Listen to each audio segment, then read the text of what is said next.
فأعوذ بالله من الشيطان الرجيم. بسم الله الرحمن الرحيم.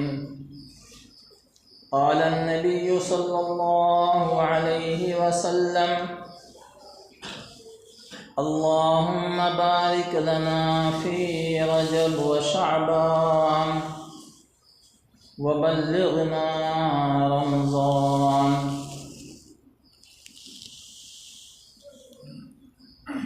محترم حضرات، آپ کو معلوم ہے کہ برکت والے جو مہینے ہیں وہ شروع ہو چکے ہیں. رجب کا مہینہ چل رہا ہے، اس کے بعد شعبان اور پھر رمضان. اللہ کے نبی صلی اللہ علیہ وسلم کے زمانے میں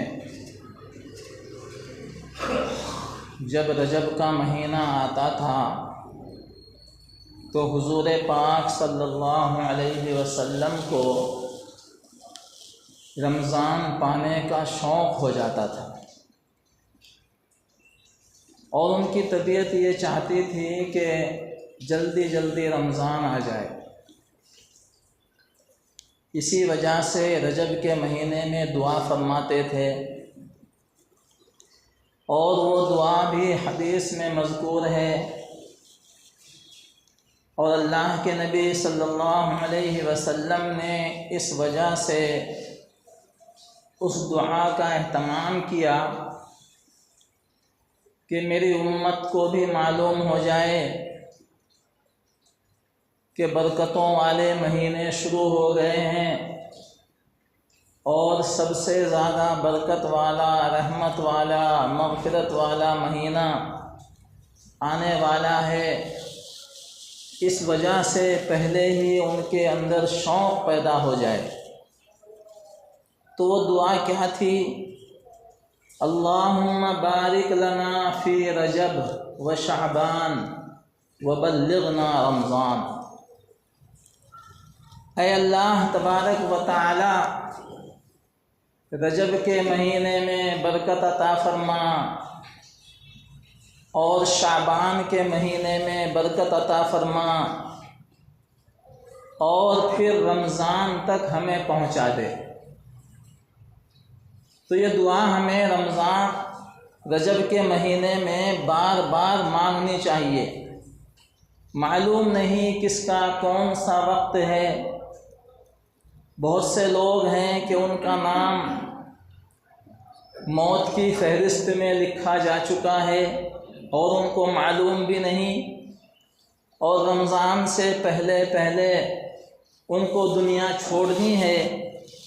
اس وجہ سے اللہ کے نبی صلی اللہ علیہ وسلم اس دعا کا اہتمام فرماتے تھے، اور دعا کا اہتمام فرمانے کا مقصد یہ ہوتا تھا کہ میری امت کے لوگوں کو بھی معلوم ہو جائے، اور وہ بھی یہ دعا مانگا کریں: اے اللہ، رجب کے اور شعبان کے مہینے میں برکت عطا فرما، اور ہم کو رمضان کے خاص مغفرت والے، رحمت والے مہینے تک پہنچا دے. اب بہت سارے علماء نے یہ لکھا ہے کہ اگر کوئی انسان رجب کے مہینے میں یہ دعا مانگنا شروع کر دے اور اتفاق سے رمضان سے پہلے ہی دنیا کو چھوڑ دے، اور اس کا وقت آ جائے، کیونکہ موت کا وقت کسی کو معلوم نہیں ہے، کل کیا ہونے والا ہے، شام تک کیا ہونے والا ہے، کس کو کچھ بھی معلوم نہیں. اس لیے علماء فرماتے ہیں کہ اگر اس دعا کو پڑھتا پڑھتا انسان دنیا سے چلا بھی جائے تو آنے والا جو رمضان ہے اس کی رحمتیں، اس کی مغفرتیں اور اس کی سعادتیں اس انسان کے حصے میں آئیں گی. اس وجہ سے 2 مہینے پہلے ہی جناب نبی پاک صلی اللہ علیہ وسلم اس دعا کا اہتمام فرماتے تھے، اور دعا بھی معمولی دعا نہیں ہے۔ اللہ کے نبی صلی اللہ علیہ وسلم نے جو دعا مانگی ہے وہ یوں دیکھنے میں مختصر سی ہمیں محسوس ہو رہی ہے، اور اس کا ترجمہ بھی میں نے آپ کے سامنے پیش کیا۔ ترجمہ یہ ہے، اے اللہ رجب میں شعبان میں برکت دے دے اور ہمیں رمضان تک پہنچا دے، لیکن اگر اس کے اندر کھوج کی جائے اور اس کے اندر گھس کر کے دیکھا جائے کہ یہ کتنی معنی خیز دعا ہے، اور اس کے اندر جناب نبی پاک صلی اللہ علیہ وسلم نے کیا کیا چیزیں اللہ تبارک و تعالیٰ سے مانگ لی ہیں، اس کا ہمیں علم نہیں۔ مختصر انداز سے میں بتانے کی کوشش کروں گا۔ یہ بارک لنا کا جو لفظ ہے، برکت عطا فرما، یہ لفظ بڑا ہی خاص لفظ ہے اور خزانے والا لفظ ہے۔ اس کے معنی صرف برکت کے نہیں آتے۔ انسان یہ سمجھتا ہے کہ کمائی میں برکت ہو جائے، کھانے میں برکت ہو جائے، یا ہمارے گھروں کے اندر برکت ہو جائے۔ انسان تو صرف یہ سوچتا ہے کہ اللہ کے نبی صلی اللہ علیہ وسلم نے ایک مختصر سی دعا مانگی، لیکن میرے محترم بزرگوں اور دوستو، بارک لنا یہ جو برکت کا لفظ ہے، حضور پاک صلی اللہ علیہ وسلم نے جو ارشاد فرمایا، اس کے اندر اتنے خزانے موجود ہیں، اتنے خزانے موجود ہیں۔ برکت سے مراد ہماری صحت بھی اچھی رہے، ہمیں کسی بیماری کا شکار ہونا نہ پڑے، اور اسی طریقے سے برکت کا معنی ہے ہماری عمر میں بھی برکت ہو۔ عمر کے اندر برکت سے مراد یہ ہے کہ جتنی عمر اللہ تبارک و تعالیٰ نے ہمیں دی ہے، اس عمر میں ہم زیادہ سے زیادہ اچھے کام کریں، اور کسی حادثے سے ہماری حفاظت ہو جائے، اچانک آنے والے حادثات سے، مہلک بیماریوں سے ہماری حفاظت ہو جائے۔ یہ برکت کے اندر یہ معنی بھی ہے۔ اسی طریقے سے ہماری آل اولاد میں بھی برکت ہو، یعنی وہ بھی صحت یاب رہیں، ان کو بھی کسی قسم کا نقصان نہ پہنچے۔ اگر ہماری آل اولاد کو نقصان پہنچتا ہے اور ہم صحت یاب رہتے ہیں، ہماری زندگی اچھی ہے، لیکن ہمارا ایک بیٹا بیمار ہے یا بیوی بیمار ہے، تو ظاہر بات ہے ہمیں تکلیف ہوتی یا نہیں ہوتی؟ حالانکہ ہم بالکل تندرست ہیں، ہم بالکل اچھے ہیں، لیکن گھر کے اندر بیماریاں ہیں، گھر کے اندر پریشانیاں ہیں، تو ہمیں بھی اس بیماری سے اور بیوی کی اس تکلیف سے یا بچوں کی اس تکلیف سے ہمیں بھی تکلیف پہنچتی ہے، راحت نہیں پہنچتی۔ اس وجہ سے اللہ کے نبی صلی اللہ علیہ وسلم نے ایسا لفظ استعمال فرمایا جو برکت والا لفظ ہے۔ صحت کے اندر بھی برکت ہونی چاہیے، آل اولاد کے اندر بھی برکت ہونی چاہیے، عمر کے اندر بھی برکت ہونی چاہیے، اور زندگی کے اندر بھی برکت ہونی چاہیے، اور ہمارے رزق کے اندر بھی برکت ہونی چاہیے۔ یعنی سارے مجموعی طریقے سے انسان جہاں جہاں پر رہتا ہے اور جو کھاتا پیتا ہے اور جن جن لوگوں کے ساتھ اس کا تعلق ہے، ان تمام لوگوں کے اندر جو ہے برکتوں کا نزول ہونا چاہیے، اور وہ سارے آدمی صحت یاب ہونے چاہیے۔ جب انسان کو سکون والی زندگی اور سکون والا انسان اسی انسان کو کہا جاتا ہے۔ اس انسان کو سکون والا انسان نہیں کہا جائے گا کہ خود تو بالکل تندرست ہے اور اچھا بچھا ہے، لیکن گھر کے اندر بیوی پریشان ہے، بیوی کسی عارضے کے اندر مبتلا ہے، یا ہماری کوئی بیٹی یا بیٹا کسی عارضے کے اندر مبتلا ہے، تو انسان جو ہے اس گھریلو پریشانیوں کی وجہ سے خود بخود پریشان ہو جائے گا۔ اس وجہ سے اللہ کے نبی صلی اللہ علیہ وسلم ایسا لفظ استعمال فرمایا، اللہ کے نبی نے یہ فرمایا اللہم بارک لنا، اے اللہ تبارک و تعالی ہمارے اندر برکت عطا فرما۔ اور برکت کا معنی میں نے آپ کو بتا دیا۔ یہی وجہ ہے کہ جب ہم ایک دوسرے کو سلام کرتے ہیں تو سلام کے اندر کیا کہتے ہیں؟ السلام علیکم ورحمۃ اللہ وبرکاتہ۔ اور ان تین الفاظ کے ساتھ ہی سلام مکمل ہوتا ہے۔ بہت سے لوگ صرف سلام یا السلام علیکم کہہ دیتے ہیں۔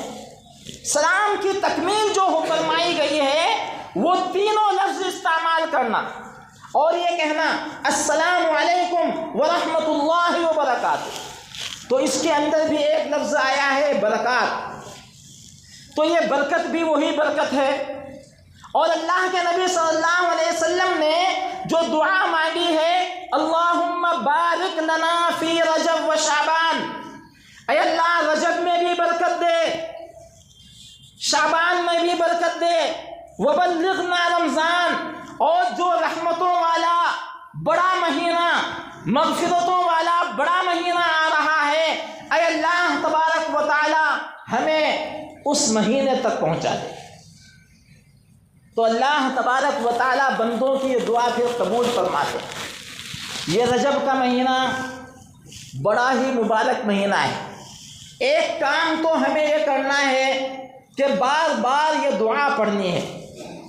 آپ حضرات سے گزارش کی جاتی ہے کہ اگر آپ کو یہ دعا نہ آتی ہو تو میں آپ کو کہلوا دیتا ہوں۔ آپ کہیے اللہم بارک لنا فی رجب و شعبان وبلغنا رمضان۔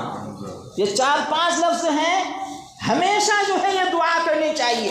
پھر دیکھیے انسان کی زندگی کے اندر بھی برکت ہوگی، اس کی عمر کے اندر بھی برکت ہوگی، اس کی آل اولاد بھی تمام آفات سے بلیات سے محفوظ رہے گی، گھر کے اندر بھی برکت ہوگی، کسی قسم کی پریشانی نہ بچوں کے اوپر آئے گی، نہ ہی بیوی کے اوپر آئے گی، نہ ہی خاندان والوں کے اوپر آئے گی، اگر ہم یہ دعا کا اہتمام کرتے رہیں تو انشاءاللہ کریں گے یا نہیں کریں گے اس دعا کا اہتمام؟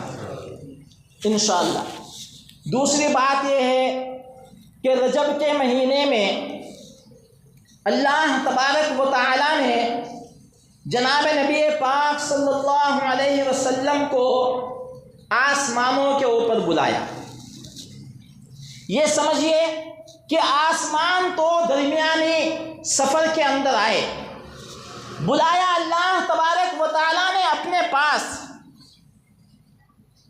اور اس کو کہتے ہیں واقعہ معراج۔ معراج کا واقعہ اسی مہینے کی 27 تاریخ کو جناب نبی پاک صلی اللہ علیہ وسلم کے ساتھ پیش آیا۔ بہت لمبا چوڑا واقعات ہے، بہت تفصیلات ہیں اس واقعات کے اندر، ان تفصیلات میں جانے کا موقع نہیں۔ انشاءاللہ کچھ تفصیل آئندہ جمعے میں عرض کروں گا۔ آج چند باتیں مجھے آپ حضرات کو عرض کرنی ہیں۔ پہلے آسمان پر گئے، دوسرے آسمان، قرآن شریف میں آتا ہے 7 سماوات، قرآن کے لفظ ہیں 7 سماوات۔ 7 کہتے ہیں 7 کو، کہ اللہ تبارک و تعالیٰ نے 7 آسمان بنائے، اور 7 آسمانوں کے اوپر پیارے آقا محمد عربی صلی اللہ علیہ وسلم کو گزارا گیا۔ پہلے آسمان پر پہنچے، حضرت آدم علیہ السلام جو ہم سب کے باپ ہیں ان سے ملاقات ہوئی۔ ملاقات کے اندر کیا کیا تفصیلات ہوئی اس کا ذکر آج نہیں۔ دوسرے آسمان کے اوپر پہنچے، حضرت عیسیٰ سے ملاقات ہوئی۔ تیسرے آسمان کے اوپر پہنچے، حضرت یوسف علیہ السلام سے ملاقات ہوئی۔ اور پھر چوتھے آسمان کے اوپر پہنچے، حضرت ادریس علیہ السلام سے ملاقات ہوئی۔ 5ویں آسمان پر پہنچے، حضرت ہارون علیہ السلام سے ملاقات ہوئی۔ اور پھر 6ٹھے آسمان پر پہنچے، تو حضرت موسیٰ علیہ السلام سے ملاقات ہوئی، اور 7ویں آسمان پر حضرت ابراہیم علیہ السلام سے ملاقات ہوئی، اور 7 نبیوں کے نام اللہ تبارک و تعالیٰ نے قرآن شریف کے اندر بیان فرمائے، ان سے کیا کیا باتیں ہوئی اور کس کس طریقے سے پیش آئے حضرت آدم، حضرت عیسیٰ، پیارے آقا محمد عربی صلی اللہ علیہ وسلم سے، اس کا تذکرہ آج نہیں۔ 7ویں آسمان پر حضرت ابراہیم علیہ السلام سے ملاقات کرنے کے بعد پھر عرش معلیٰ کے اوپر پہنچ گئے۔ عرش معلیٰ وسع کرسیہ السماوات والارض ولا یؤودہ حفظہما وہو العلی العظیم۔ اس کا ذکر آیت الکرسی کے اندر ہے۔ عرش معلیٰ کے اوپر اللہ تبارک و تعالیٰ کی کرسی بچھی ہوئی ہے، اور کرسی ہم یہ کرسی نہ سمجھیں جو ہمارے اور آپ کے آفسوں میں، گھروں کے اندر رہتی ہے۔ اس کرسی کی شان ہی الگ ہے۔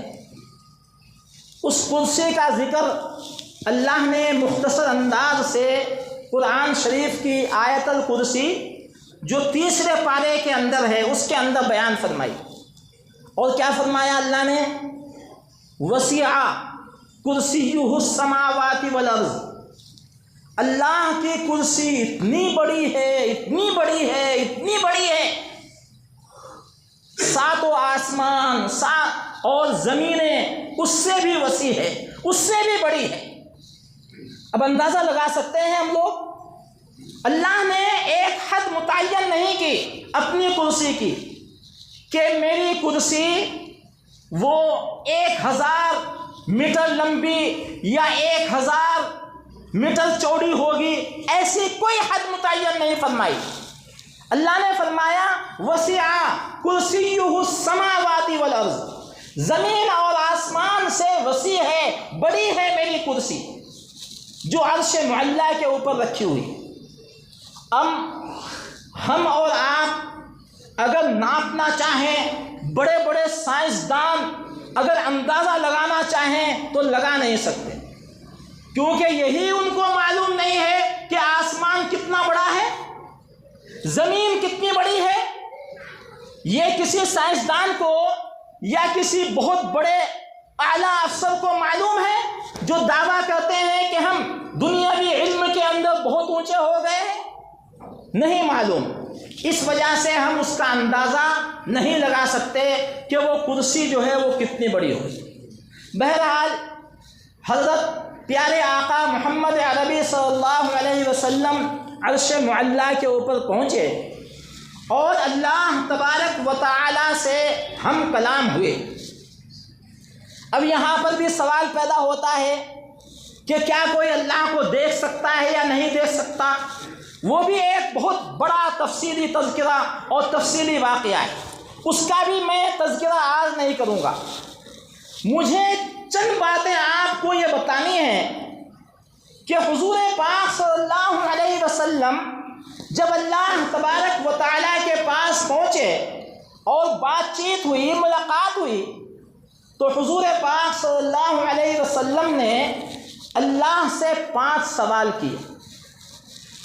وہ 5 سوال مختصر طریقے سے مجھے عرض کرنے ہیں، اللہ تبارک و تعالیٰ وقت کے اندر برکت عطا فرمائے۔ 5 سوال کیا تھے؟ پہلا سوال یہ تھا، اے اللہ تبارک و تعالیٰ، تو نے ابراہیم کو دنیا کے اندر بھیجا، اس کو کون سا انعام دیا؟ تو اللہ نے فرمایا کہ ہم نے ان کو بہت بڑا انعام دیا ہے، اور وہ انعام یہ ہے کہ ان کی قوم نے ان کو آگ کے اندر ڈال دیا تھا، اور 40 دن 40 راتیں وہ آگ کے اندر پڑے رہے۔ لوگوں کو آگ معلوم ہو رہی تھی، لیکن حضرت ابراہیم فرماتے ہیں کہ میرے لیے وہ آگ نہیں تھی، بلکہ میرے لیے جو ہے وہ ایک باغیچہ تھا۔ کہ یہ کتنا بڑا انعام ہم نے ان کو دیا، اور اس کا ذکر بھی اللہ نے قرآن شریف کے اندر بیان فرمایا، یا نار رکونی بردوں وسلام علی ابراہیم۔ اللہ نے فرما دیا کہ اے آگ تو ٹھنڈی اور سلامتی والی ہو جا، بالکل جیسے انسان ایک ایئر کنڈیشن کے اندر بیٹھا ہوا ہو اور باغ بغیچے کے اندر بیٹھا ہوا ہو، ایسے بن جا میرے ابراہیم کے لیے، میرے ابراہیم کو کسی قسم کا کوئی نقصان نہ پہنچے، ان کا ایک بال بھی جلنے نہ پائے۔ تو اللہ نے فرمایا کہ ہم نے حضرت ابراہیم کو یہ انعام دیا اور اس انعام سے نوازا۔ دوسرا سوال پوچھا حضور پاک صلی اللہ علیہ وسلم نے کہ اللہ تبارک و تعالی حضرت موسیٰ کو کیا دیا، کہ حضرت موسیٰ علیہ السلام کو ہم نے اتنا بڑا انعام دیا کہ ان کے ایک اشارے سے سمندر کے اندر 7 راستے بن گئے۔ پیچھے ان کو تباہ کرنے کے لیے فرعون کی فوج آ رہی تھی اور آگے سمندر تھا۔ ہم نے ان سے کہا کہ اے موسیٰ اپنی لاٹھی کو سمندر کے اندر مار دے، چنانچہ سمندر کے اندر مارا گیا اور اس سے 7 راستے بن گئے۔ حضرت موسیٰ اور ان کی قوم ان 7 راستوں سے سمندر کے اندر سے نکل کر کے پار ہو گئی، اور فرعون کی قوم اس نے جب دیکھا کہ سمندر میں راستے بنے ہوئے ہیں تو وہ قوم جب سمندر کے اندر گئی تو فوراً اللہ تبارک و تعالیٰ نے پانی کو حکم دے دیا کہ اب مل جاؤ اور چلتے ہوئے بن جاؤ۔ تو حضرت موسیٰ علیہ السلام کو یہ انعام دیا، اور اس انعام کا تذکرہ اللہ نے قرآن شریف کے اندر بیان فرمایا۔ وَأَوْحَيْنَا إِلَىٰ مُوسَىٰ أَنِ اضْرِبْ بِعَصَاكَ الْحَجَرَ فَانْفَجَرَتْ مِنْ حُسْنَتَ عَشْرَةَ عَيْنًا، کہ اے موسیٰ اپنی لاٹھی کو سمندر کے اندر مارو، اس سے 12 راستے بن جائیں گے، اور 12 تمہارے قبیلے کے لوگ ہیں، ایک ایک قبیلے کے لیے ایک ایک راستہ۔ تو یہ انعام کس کو ملا؟ حضرت موسیٰ علیہ السلام۔ پھر اس کے بعد حضور پاک صلی اللہ علیہ وسلم نے تیسرا سوال یہ کیا کہ حضرت داؤد علیہ السلام کو کیا انعام دیا، کہ حضرت داؤد کو ہم نے یہ انعام دیا کہ ان کے ہاتھوں کے اندر اتنی طاقت دی کہ وہ پہاڑوں کو اپنے ہاتھوں سے کھرچ لیا کرتے تھے۔ ہم لوگ پہاڑوں کو جب توڑتے ہیں تو لوہے کو استعمال کیا جاتا ہے، بموں کو استعمال کیا جاتا ہے، پھر بھی جو ہے وہ ٹوٹتے نہیں، لیکن حضرت داؤد علیہ السلام کو اللہ تبارک و تعالیٰ نے یہ طاقت دی تھی کہ وہ اپنے ہاتھوں سے پہاڑوں کو کھرچ لیا کرتے تھے۔ اور دوسرا انعام یہ دیا تھا کہ ان کی آواز بڑی پیاری تھی۔ وَعَلَنَّا لَهُ الْحَدِيدَ أَنِ اعْمَلْ سَابِغَاتٍ وَقَدِّرْ فِي السَّرْدِ وَاعْمَلُوا صَالِحًا۔ اللہ نے قرآن شریف کے اندر بیان فرمایا کہ ہم نے یہ 2 انعام ان کو دیے، ایک تو ان کے ہاتھوں کو سلاخوں جیسے اور لوہے جیسے بنا دیا، اور دوسرے ہم نے ان کی زبان کے اندر ایک یہ کمال دیا کہ جب وہ کلام کرتے تھے یا اپنی کتاب زبور پڑھا کرتے تھے تو ان کے پڑھنے کی وجہ سے آسمان کے اوپر چلنے والے طیارے اور اسی طریقے سے سمندر کے اندر رینگنے والی مچھلیاں وہ رک جایا کرتی تھی اور ان کا کلام سنتی تھی۔ اس کے بعد حضور پاک صلی اللہ علیہ وسلم نے پوچھا اے اللہ تبارک و تعالی، یہ چوتھا سوال ہے، حضرت سلیمان علیہ السلام کو کیا دیا؟ تو اللہ نے فرمایا کہ حضرت سلیمان کو ہم نے اتنا نوازا، اتنا بڑا کمال دیا کہ ان کی حکومت پوری دنیا کے اوپر تھی، اور صرف دنیا کے اوپر نہیں بلکہ دنیا کی ہر چیز کے اوپر ان کی حکومت، انسانوں کے اوپر ان کی حکومت، جنات کے اوپر ان کی حکومت، ہواؤں کے اوپر ان کی حکومت، سورج چاند کے اوپر ان کی حکومت، جانوروں کے اوپر ان کی حکومت، یہ ہم نے ان کو انعام سے نوازا۔ اور ایسی حکومت اللہ نے دی تھی کہ آج کا انسان اگر امریکہ جانا چاہتا ہے تو پلین کو، جہازوں کو استعمال کرتا ہے، لیکن حضرت سلیمان علیہ السلام کے پاس ایک تخت تھا اور اس تخت کے اوپر بیٹھتے تھے، اور پھر وہ تخت ہواؤں کے اندر اڑ جایا کرتا تھا اور صرف 2 سیکنڈ کے اندر مشرق سے مغرب تک پہنچ جایا کرتا تھا۔ یہ کمال تھا اس ہوائی تخت کا جو اللہ تبارک و تعالیٰ نے حضرت سلیمان علیہ السلام کو دیا. یہ 4 سوال پیارے آقا محمد عربی صلی اللہ علیہ وسلم نے اللہ تبارک و تعالیٰ سے فرمائے. اور 4 سوال کے بعد پھر باری آئی محمد عربی صلی اللہ علیہ وسلم اور یہ فرمایا اے اللہ میں تو زمین کے اوپر نہیں ہوں, میں عرش کے اوپر ہوں. وہ تو زمین کے اوپر تھے, ان کو تو نے اتنے انعامات سے نوازا, لیکن میں آج عرش کے اوپر ہوں, تیرے سامنے موجود ہوں, مجھے کیا انعام دے گا؟